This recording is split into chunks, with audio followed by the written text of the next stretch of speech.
positive emotion is associated with movement forward. Like if you're where you want to be and things are going well, then your behavior should be activated so that you go and get things. Now, one of the negative consequences of that is that if you're really in a good mood, really happy, you're going to be impulsive and make mistakes. Because you hear these dough-headed, that's a very minor word, people who are always pushing happiness as the key measure for successful existence. It's ill-informed that it's embarrassing that even happens.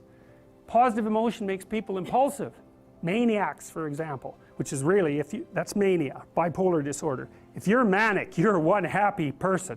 Way too happy. Everything is great. Nothing but wonderful things that are beyond your imagination are going to happen to you, and they're going to happen fast. And so you're down to the mall to buy everything you can possibly get your hands on because you have 100 uses for everything. And then a week later you crash into your depressive episode and you realize that you're $150,000 in debt and you've alienated everyone that you know. That's untrammeled positive emotion. How about no? A peer index of positive emotion is no way of determining whether or not a system is working properly, even your own system. You need a balance between positive and negative emotions. Plus, positive emotions are absolutely exhausting, because if you're in a manic episode, it's time to get everything good right now. Fine, but you won't sleep for a week, and then you die, because you just burned yourself to a crisp. And to be overwhelmingly enthusiastic about everything sounds like a real blast, and I've seen full-blown manics and they're having plenty of fun, but it is not a pleasant thing to behold. They're just all over the place. It's really not good. You need a balance between these two systems, because the whole world isn't explored territory bursting with nothing but promise.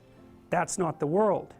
The world is that in a bounded space a little bit, with an absolute horror show going out around the periphery. And both systems need to be active in order to keep you balanced.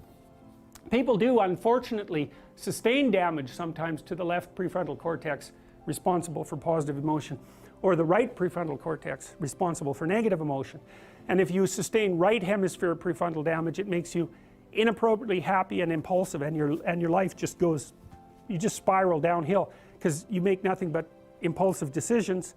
And you know what the real world consequence of that is? Get drunk and be impulsive for one night, you can learn what the bloody consequences of that are. You try living like that for a month, independently of IQ.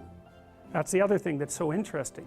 You can blow out your left prefrontal cortex and not suffer much of a decrease, especially in crystallized intelligence.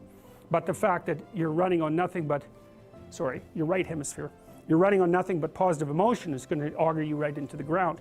And then if you're perhaps even more unlucky and you lose the left prefrontal cortex, then you're permanently depressed, because there's nothing but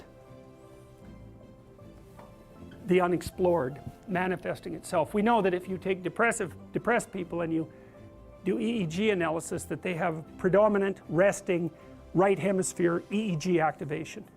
And that's roughly, so why is this? Unknown territory, known territory.